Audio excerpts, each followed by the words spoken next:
Has anyone ever wondered what my church would look like if Rome hadn't got involved? In every instance, politics co-opted the church. When men see a good authentic thing, it is their nature to grasp for control to make it bigger and better. In short, to make an institution out of it. I never intended that.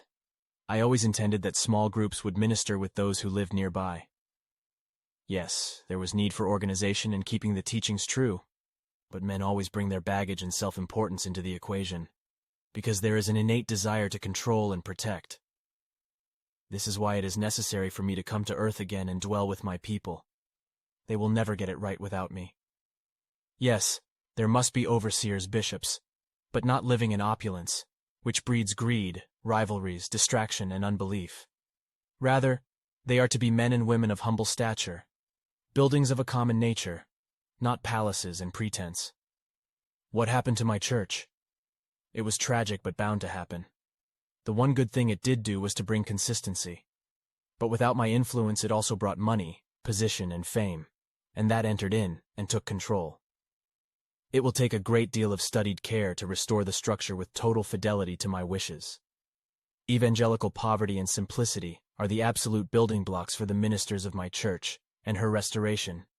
Subtract the royalty and the wealthy forms, the ceremonies and rubrics of state from the church, and you are back in Jerusalem during the 1st century. Simplicity exemplified.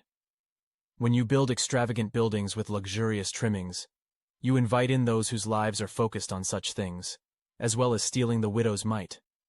When you keep everything little and humble, you invite in those who are more focused on me and my sheep. This is the example I want for all my shepherds. I want nothing of the world represented in my church. The church had flourished going from home to home, breaking bread, singing psalms, caring for the poor, continuing in teachings as the books of the New Testament were being written. When persecution arose, only the deeply devout and faithful remained. The sacred mysteries were kept from defilement, and every day the apostles grew in the depth of understanding of what I had left behind for them to be strengthened. Most of you are in the dark, because you have been kept in the dark. Religiosity and religious spirits have formed most misinformed minds. Departures from the truth by many men seeking to start their own church have introduced error and misinformation into the churches they began. This has made most of, if not all of, the Christian faith seriously lacking in the foundation I laid down in Jerusalem. My church is not in the halls of the great, it is in the hearts of the little who have received me and live for me. These are my living stones, and they shall once again be the structure of my church. And as I promised, the gates of hell have not prevailed against these. So grasp and hold dear all the things that are of God, and reject all the things that are of men. I am preparing a peculiar people for myself, a people that lives in my heart, knows my voice, and loves my sheep.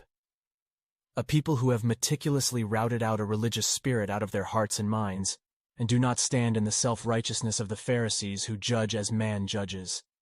And with this people I will restore my church of Jerusalem, along with all my Spirit has done in the past 2,000 years.